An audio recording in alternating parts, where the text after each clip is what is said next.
Hello Libra, this is a passion reading for March 15th to the 21st, and I'm calling it a passion reading because we're about to move from kind of a watery, dreamy, sleepy, foggy, Piscean, Neptune-y kind of energy into really strong Cardinal Fire energy. And that fire is going to move in next weekend. And so the week that we're approaching is actually, it's going to feel like steam. It's going to feel like all the water is evaporating and all the confusion is lifting and all the dreaminess is going to actually lift, and we're going to feel this passionate desire to let the rubber hit the road, to like push the baby out, to like Cardinal Fire, to like do whatever it takes to bring something into the world.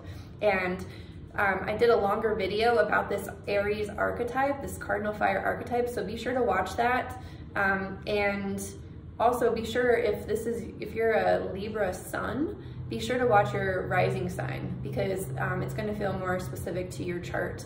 I keep forgetting to say that, but Libra, this cardinal energy, this fire, is actually showing up in your relationship house. And so you may have spent the last while kind of preparing yourself, becoming sovereign, you know, like receiving the downloads and learning how to fully complete yourself. And it's been for good reason, because your soul has been preparing you to actually branch out into relationship. And man, are you going to branch out? I would just suspect that this next month is going to be really social for you. You're going to be meeting a lot of new people. You're going to be just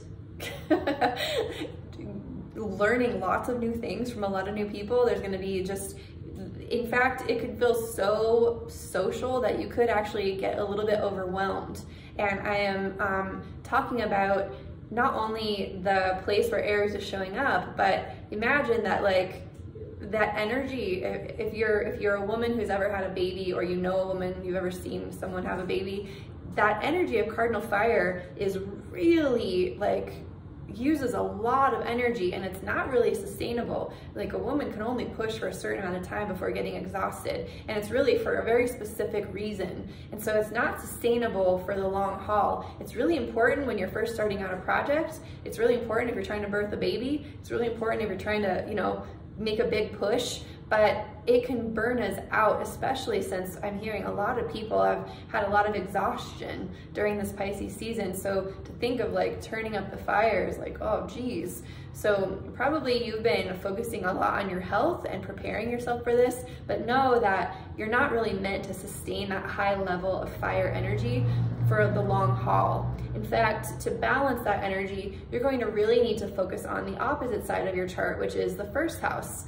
That is, who are you?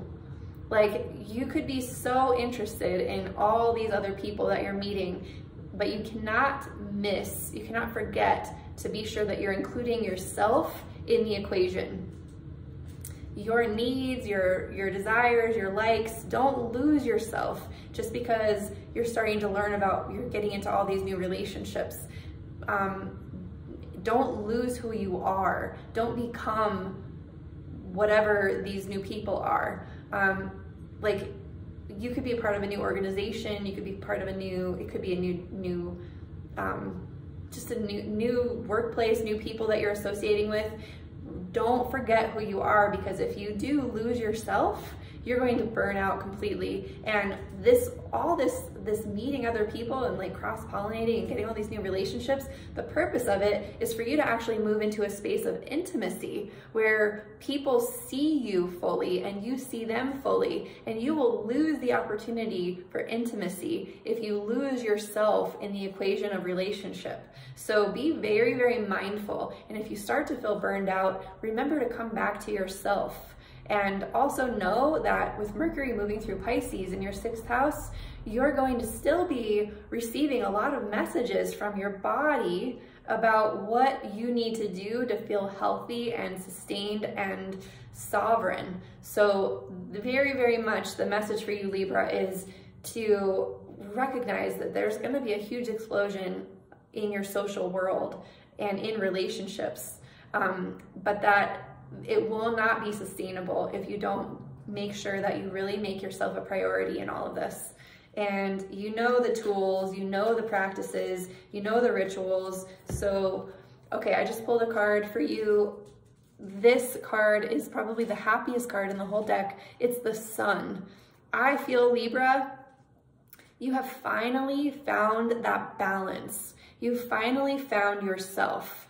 You've finally found the freedom. You've finally found your playfulness. You finally are feeling like you're ready to step out into the sun. And this is a beautiful, beautiful energy for you, Libra. I'm really happy that you're having this.